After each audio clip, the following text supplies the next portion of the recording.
Ubingelela baba udokotela baba isizwe bawujabulela ufalo mhleja khehle nomzulu amancinisa ngisolo futhi ngixolise sijabula kakhulu siyabonga kakhulu ngeSouth Africa. iSouth Africa weather on its own, believe you me. iSouth Africa it's a weather on its own. Sinama commissions abekiwe, sinama demises akhona, sinama to abatholakala be guilty of the charges ababekwe wona. Sibona kwenzeka into eningi kuyaphithizela kuthiwa ugwetshiwe naye nani kodwa sinemakadla commission, sinamadlanga commission nayo futhi yenza into zayo, putting pressure to other people. Sinobaba ke othe wadlula emhlabeni, may his soul rest in peace, in France. I'm not mentioning his name. In France, and then it is saddened because there are so many things around ezikhulunywayo, but nje sisalelo u2026 ukuthi sibone MK igwaza kuphela. Sibone MK igwaza kuphela ngoba ukugwaza kweMK iyophela wonke lo msangano khona. Ukugwaza nje kweMK iyophela wonke lo msangano khona. Akwazi ukuthi umuntu obephethe osayinelwe isibhamu deliberately asinikeze umuntu ongasayinelwe isibhamu.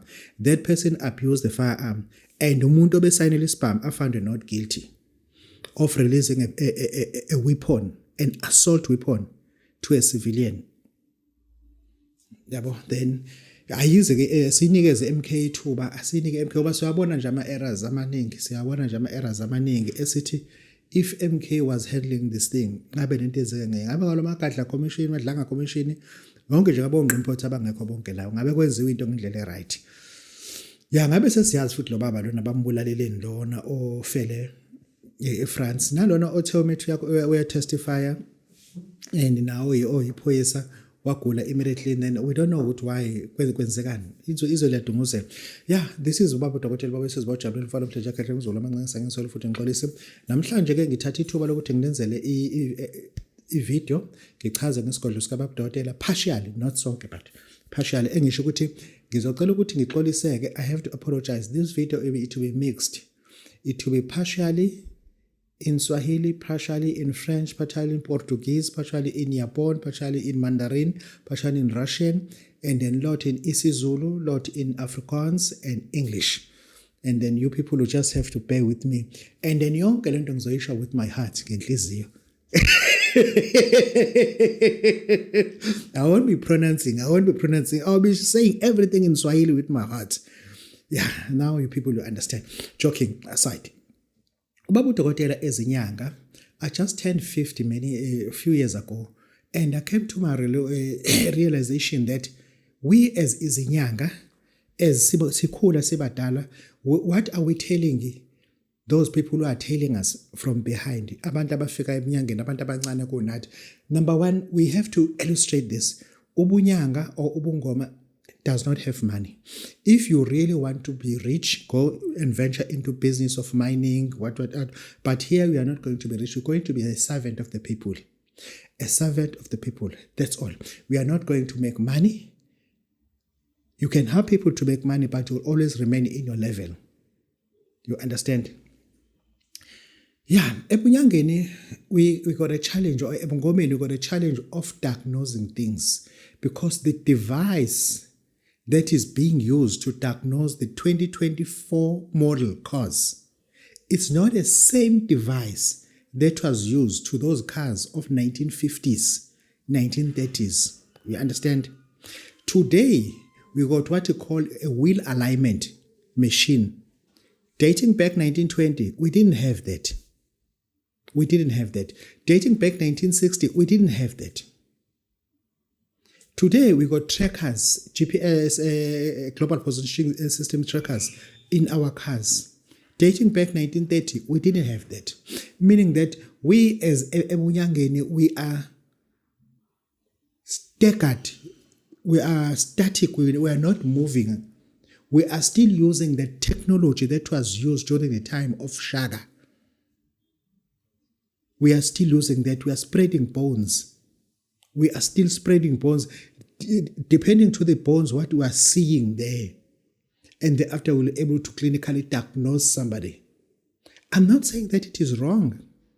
I am not saying that, but all I'm saying that let us enhance our profession so that those people who are coming to the fraternity, they will learn something new. I repeat, they will learn something new. That, oh, you can use this for diagnosis. Oh, you don't have to go to a medicine department to learn Western. Let's do African, but in a modern and highly civilized model. Ake sikusebenzise ukulapha kwethu ngendlela se-Africa, but in a highly civilized. Listen to me carefully. Don't judge me because we are about to judge me. During the times of King Shaka the Great, weapon to kill a person, it was a spear or a stone. During the times of King Pharaoh the Great, the model of killing an enemy, it was a spear or it was a rock. Go to Egypt today and see the like of their weaponry today. Highly innovated. Go to our defense, Denel, and see the model of weapon that we've got now in South Africa. Even Shaka, when you raise up, you'll rather die again because he can't fight us. We got what is called Special Forces regime. Highly trained Air Force, highly trained naval forces, using advanced technology. Why Emunyangeni was still stationary, not migrating with the cloud? No, we have to. Because people that are relying to our knowledge, abantu basithembile ngayo yonke indlela, but abazi ukuthi bathemba abantu isoftware yabo outdated kakhulu. Outdated kakhulu. Inyanga, I've got this thing what you call, it's a tonic, imbiza. We call it umyezane proactive. Imbiza lena. I use this a lot. Daily I use this. Then I've got what is called lotus tonic, imbiza as well. It's a tonic. Not that I don't use this imbiza. I use imbiza. This is the imbiza kababu dokotela. Okay, fine. Thereafter, I've got this. This is Herb 16 Idube, blood cure, imbiza as well. I just want to portray that I use imbiza, not that I'm discarding people that they should stop to using imbiza. Then I've got this. Lomuthi lona, it's supposed to be umuthi oyihlungu ozowukhotha kanje uma usehlise ngamanzi lo muthi lo. This is called FDR Proactive. FDR Proactive. It's for somebody who is sick, who's losing weight, blah, blah, blah, blah, blah, blah. This is FDR. This is the same thing applies. Come to this. This is a tincture. If I was doing Western medicine, this was supposed to be a injection. Or it's supposed to be a drip if I was practicing Western medicine. But this one versus this one, to prepare this, it takes me 30 minutes. Getting ready within 30 minutes. Package within 40 to 45 minutes and labeled everything. To prepare this, it takes me 6 to 8 weeks to prepare this. You understand? To prepare this, it takes 6 to 8 weeks. Here, I use water and heat to boil this. But when I use this, I use ethanol to prepare this. I use alcohol, more than 40% volume. Here. I was talking to my cameraman, showing him another tincture that I'm preparing, an oil tincture that is prepared using oil. We got other meat, we're using oil. We don't cook it. We let it stay for 6 to 8 weeks as well, baked by the sun. I guess fundisa intsha yethu ukuthi ayibe innovated. Lo muthi we call it glucofat burner. Glucofat burner, abantu abafuna ukwehlisa umkhaba, abantu abanamafutha enhlizweni, abantu abanamafutha ebuchopheni that lead to seizure and everything. Abantu abazama ukuthola abantwana, we have to use this as well. To make isibeletho sibe thin, to bend down ama-fibroids, to bend down cyst as well. We have to use this.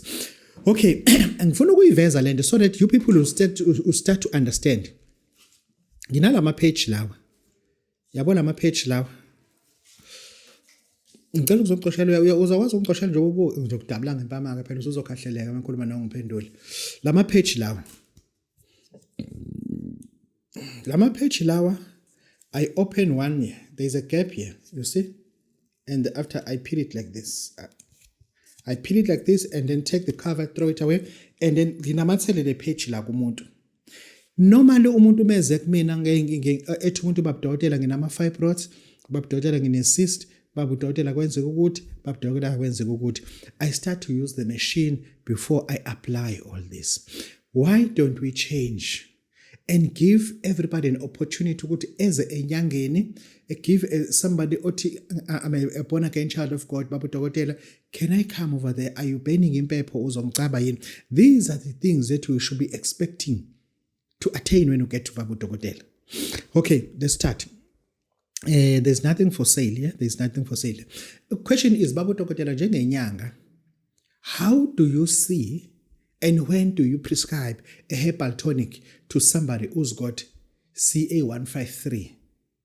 It is a breast cancer.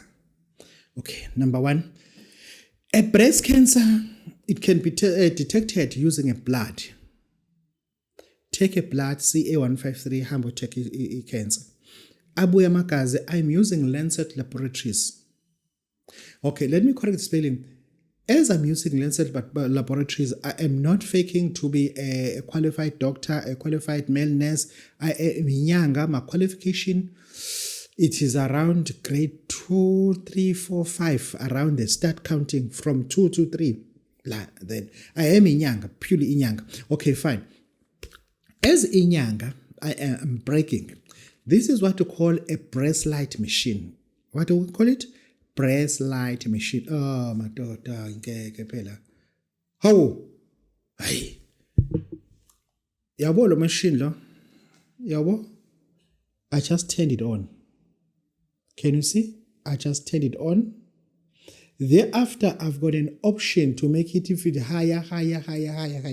What we normally do with this,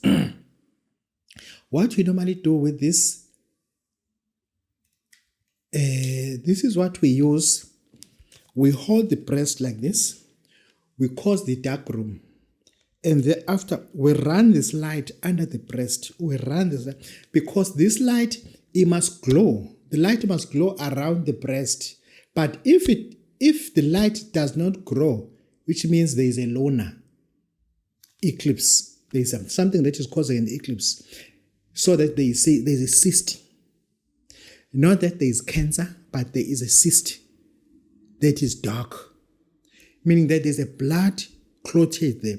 And then when you bend the side, the light goes through. But when you bring it back and the light does not go through as it's supposed to be, meaning that there is something that is dark that is holding the light from penetrating right through.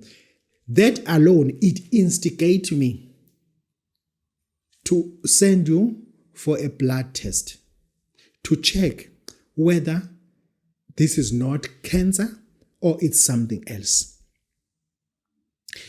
I just don't look at the person, run this machine and tell, oh, you got cancer. Because if you had cancer, coming to Babu Doctor is very expensive. I don't want people to come to me because it is expensive. Then I cannot be putting people in a corridor that is very expensive to parade. Indawo engazathi bengithi ngine cancer wena ngizokufaka i-treatment ye-cancer mina, you are going to pay it 1,500 to be treated. But I first have to have clinical assurance that you are suffering from what is called cancer. Noma ngabe inhlobo nanginamsebenzi umsangana ngizwana mfese now. Thereafter sengizokufaka kwe-cancer. Thereafter, this is a breast light machine. I am the sole inyanga, as much as I know, KwaZulu-Natal, who has the breast light machine. I am a sole inyanga who has a breast light machine. This machine is only used to check abantu whether it is cancer or agiona a cancer. You understand? This is a breast light machine. Let me remove it.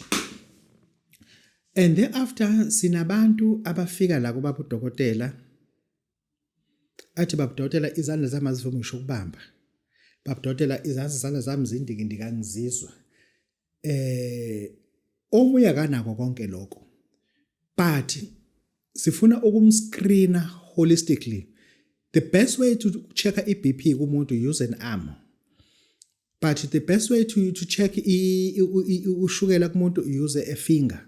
uprick a finger then ukwazi ukuthola ushukela.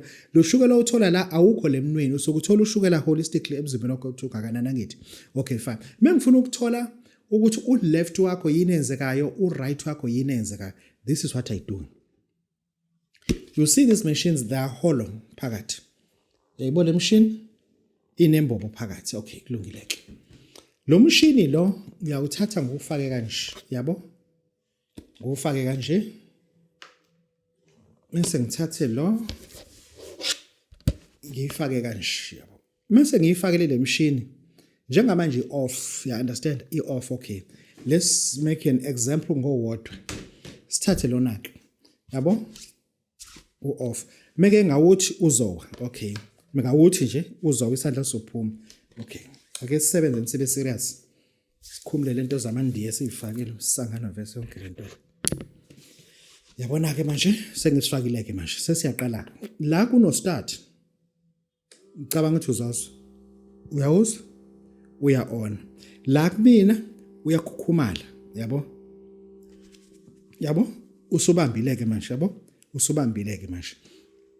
Kulo mshini ke manje, njoba usubambile ke manje, njoba uzuduma. Sengiyaqala sekuyawusetha ke manje. Ngifuna ungitshela ukuthi indawo nginama settings awu 4 times 2, shutha u8. Then sengenze u setting 1 and 2. Manje I'm moving to setting number 3. Lo 3 ngiyawudublisha futhi. Ngifuna ukuthola ukuthi kwenzekani. And uyaqhubeka kuyasebenza and ngiyawurelease la, then ngizokwenza u4 na khona futhi ngiyawudublisha.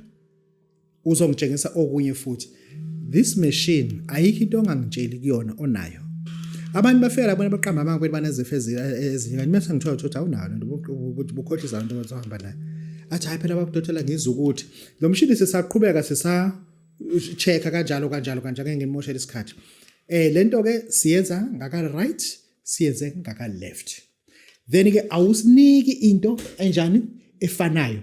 Esikuthole ngapha asikwazi futhi ukukuthola ngapha. Esikuthole kuba mncane wakho asizukuthola kumalume wakho. Akufani. Okay, ngesikhathi esiwuplaka lo mshini siyasuka ke manje size onyaweni isitho sakho. Sibopha lento ehluzini. Yabona lento le? Siyayivula lento le. Mase siyibophe. Sibophe la. Sibophe la. Lo mshini lo uhambisana nalo iba u2. Mase nje sesibophile ezithweni zakho sifaka yombili. Ngicela ukukhuluma ngalo mshini. Kunama button la esiwasethayo awu 3 for start mase uzothi 1 2 ama settings. Lama settings shutha u4 ngoba iyodwa iphinda ka2 ikunika ama result angefani. Thereafter njoba iyodwa nje uyiphinda ka3 eyodwa 1 2 3 1 2 3 kunika ama settings awu3 iyodwa le. Lo mshini lo angifuni ukukhuluma into omsangano. Lo mshini lona kuphela hamba uye eQatar. Uma ufika nje airport yaseQatar bakunendawo abanayo le mshini. Ningi baplaka imshini eminingi. Ukhesa lo mshini ngicela uzibalele nawe phela umdala ngeke ngikutshele yonke into. It is $40. Kusenza lo mshini. $40. Kumina uzofakwa le machine ngiyiplaka umzimba wonke yonke it is 600 rand. Laphana awuzonikwa mithi.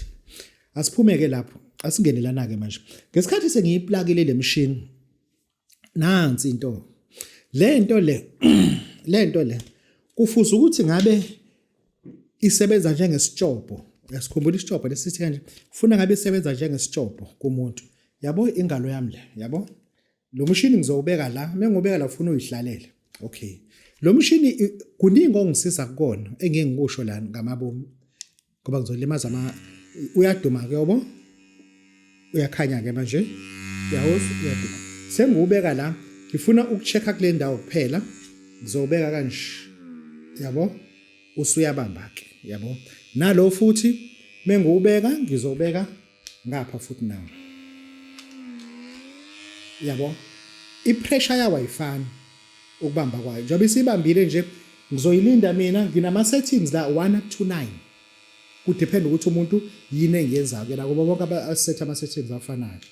Thereafter uma usumchakhile umuntu kusala into ngathi ebovu kanje ngana mayebo ngathi i-laugh bite kodwa iba u-round into yakhona.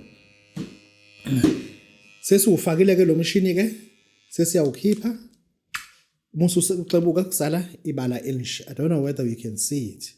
Then we have this mark.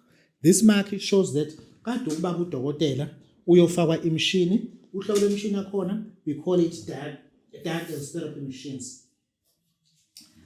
Thereafter le page leli sekwazi ukuthatha lento ngiyifake la phezulu kwale page la ngisenza khona umshini la sengikwazi ukufaka la phezulu kade ngisenza khona umshini kunamafutha ke ngizowafaka la that I'm not going to disclose la mafutha lawo ewona engasebenza ngwafake la ke kusebenza ke lama page but into engiyicelayo ukuthi izinyanga zakithi asingacompete ngokulapha ake sibone abantu besizakala see if you can able to thola lama page lawa u-attend ama courses so that uzokwazi ukwenzekani ekwelapheni lama page lawo uyawadinga. Thereafter you may be coming to baba udokotela with the problem yama fibroids lo mshini lo bengufakela ngiyawufaka lesibelethweni but nangu jikelele yabo la ama ayini lawa kababa udokotela lawa ama ayini ke lawa lama ayini lawa siwahambisa phezulu kwama fibroids kanje ayaphambana siwahambisa phezulu kwama fibroids. Now futhi kune startup button sakhona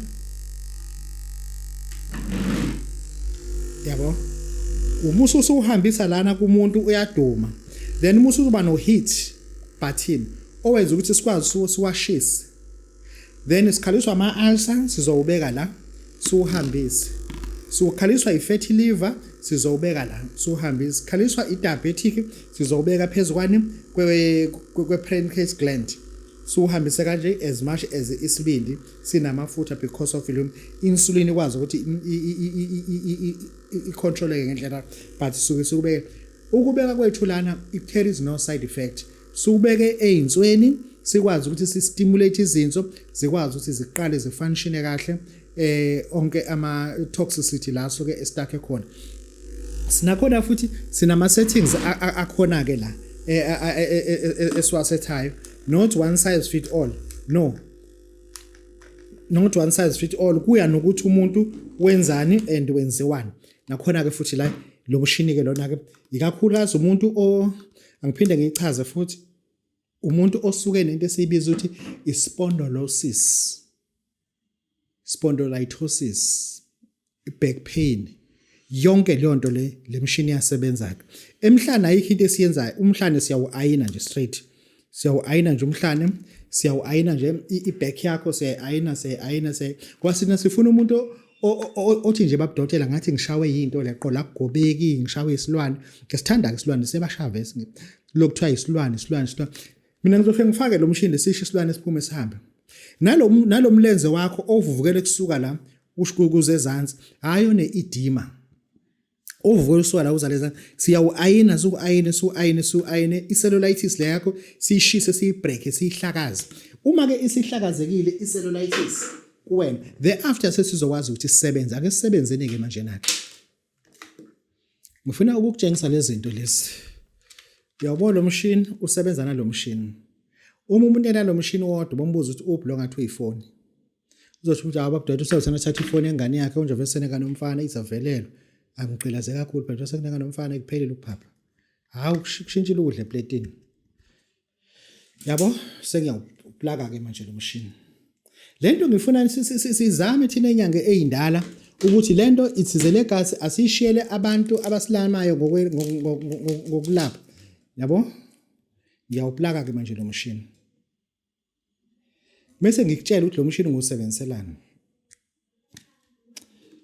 yabona mengiphethe lo mshini lo nanka amachiphecha khona yabo kunamabheshu anje yabo lamabheshu lawo nalo mshini lo mshini kangihleli nomcine the other day ngawukhipha ngamtshengisa lo mshini angihlukani nawo ngivusa umuntu esekuthiwa babudokotela ukushawa istroke samshaya samdida kwaphela ukuhlakanipha ufaka iphampasi ufike ngijikele lo mshini egazini menguplaka nguplaka yonke indawo mase ngizoplaka ujikelele plaque ujikeleleke. Number one. Ngifuna ukukushaya mina le stroke sakho ngisijikele lapha engadini. Sohamba sobolela kude. Ngalo machine.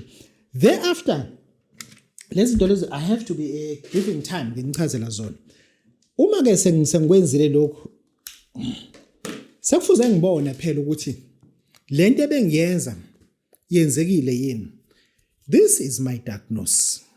Lento lena ilena ke esetshenziswa odokotela mebeyifaka la endlebeni yabo bele bekufundekela mina ngisebenzisa lento ke. This is babu dokotela asiyione. Uzwile iqala athi okay fine. Sesiyayiona ke manje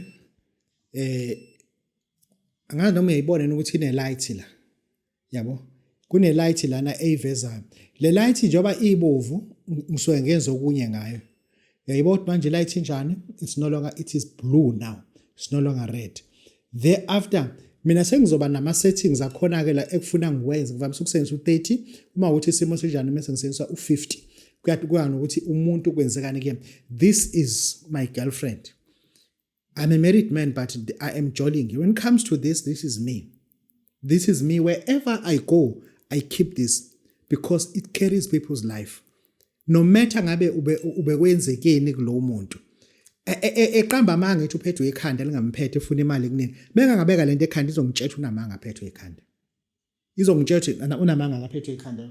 Umntable ngempama unqena ukuphuza utshwala. Mkhipheni endlini. Unqena ukuthengela insizwa utshwala lo. Mshayeni futhi aphume la endlini. Lana ke njengoba ngibahle bengihleza mina ngisiphathi lento eniziphatha ngeke ngisho ukuthi yena ezikhwameni. Ngihluke ngiphethe impilo yabantu ngesandla. Ngisuke ngiphethe ngesandla impilo yabantu. Ngiphethe nje ngesandla nje. Ngifuni futhi ukuchazeleka. La ngikhona le machine le. Ngeke khehla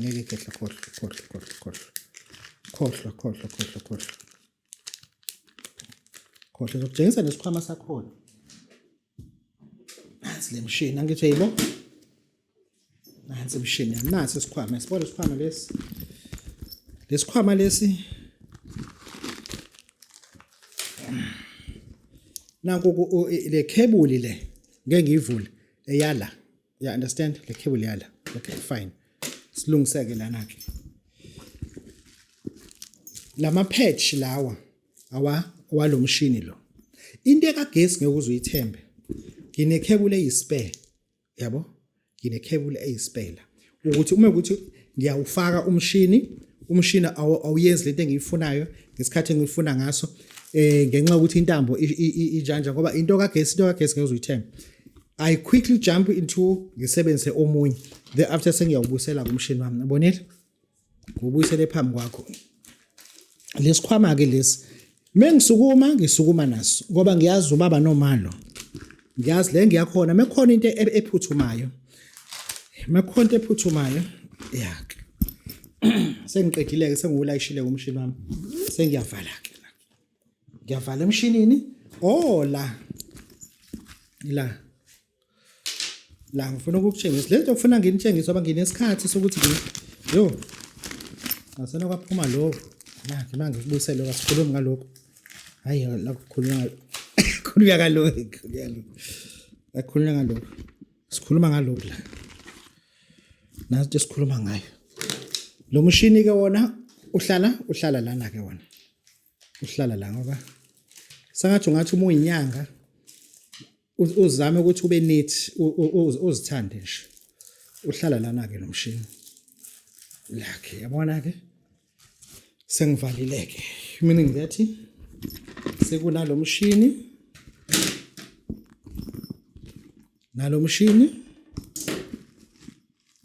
namaphed akhona sekupheleleke.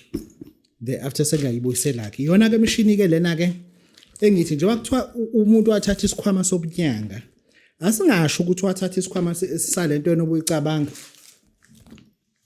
Asingasho ukuthi wathatha isikhwama salento enobuyicabanga. Akube nje isikhwama nje sobunyanga bangempela futhi but obuhleke manje obumhlophe obunezinto ezokuphilisa abantu. Yabo owazi ukuthi abantu bawumfanekiso ukuthi abaphile. Nansi ke lana ke ngikuphathele umuthi le yesintu nje eyimbiza ngifuna ukuchallenge abantu abanenkinga kashukela. Ngifuna ukuchallenge umuntu othi kade waqala ama-ARVs babudokotela i-CD4 count yami ayisakhuphuki. Ngimi ngeqiniso, ngimhlophe. Nanti iqiniso. Lana noma ngabe kuthiwa i-HIV yenzeni kuwena, ngila. Lana noma ngabe kuthiwa i-cancer isinama mutations and resistance angakanani, ngimhlophe ngimi kanje la. Angisukile futhi. Mase ngifaka lo muthi wakhona, ihlangene ke. Umuntu lana othi i-cancer inama mutations amaningi, i-chemo and radiation ayizweli sebemxoshile. Uza kuba budokotela ephethe ke lemali esiyifunayo. Angisuke lapho. Ngize la. Lana it's a glucofat burner. Ngiyababona nje abantu bedlala umsangano bethi umkhaba hayi ehlisa umoya ngane yami, ehlisa umoya. La ngikunika i-glucofat burner. Mase ngithi nihamba udle noma yini oyifunayo. Ayishintshe i-diet yakhe, idla noma yini oyifunayo. La. Lento uyisebenzisa according to my prescription. Kunabantu bengimafaka emshinini ngoba nansi imshini esebenza uqala. Awuseni ugxambukela ngalento. Lana kushaya umkhaba wakho, ngishaya utakwethu labo bese ngehlisa ibuffalo hump lela ngemuva. Kube sangathi ayikazi bekhona. Kusuke kuyilento le. Kodwa mina la awudayiselwa ngemithi, ungena kwi-program kababa udokotela ewu-600 noma ngabe unoshukela, uma unesifo sokuwa epilepsy, i-program yakhona it's 1,500. Uma usubuya it's 450 rand. Uma usubuya it's 300 rand. Uma usubuya it's 150 rand. Evalo sesiyangimaintaina ke so noma singadicharge kunankinga. Engisho ukuthi lana bengifuna ukunivezela umsebenzi obunyanga owenziwa ngendlela professionally innovated in a sense that we are aging ezinye izinyanga ezingenayo kulomkhakha wethu okulapha. Ukuthi mesikhuluma ngokulashwa komuntu, it must be clinically clean. I repeat, we must be clinically clean. Kodwa sazi ukuthi into esiyenzayo it is highly effective. Mina I understand. Mina nginama bookings ka i-booking ekhona manje yangomhla ka1 November. U-October wonke ugcwele. Sinabantu thina abasehlelelwa ukuthi abadischarge esibhedlela ngoba ayikho into abayilalela lapha bamosha ama-drip kahulumeni. Ngoba nansi into ekusuke lento ngiyiphethe ngoba ngiyayithemba. Ngiqale ukuyinikeza abantu 2006 December 15. Wena umfundi standard 6 ngaleso sikhathi. Wawenza ugrade 8 wena. Wena ufike evarsity leso sikhathi. Sinama clinicians or ama-GP that literally refers abantu kuthina uma usuthi lento kade beyizama yenzeke. And it does happen. It does happen. Ngisho ukuthi we have to do that. Sinabantu abasuka ko Botswana, but they heard about our therapy. They now pledge whether they can able to come to Babu Dokotela because they've got this deficiency. Sinabantu abase Northern Cape, abantu abase Limpopo, wanting to know whether are we also branching into Johannesburg. The answer is no. Even in Cape Town, they want to know whether do we mobilize our business to travel to other provinces. The answer is no. The answer is no. This is Babu Dokotela. This is thank you very much. I hope you people will be assisted and now you'll know better about Babu Dokotela ukuthi kwenziwane. Yini enziwayo kahle kahle. Siyabonga.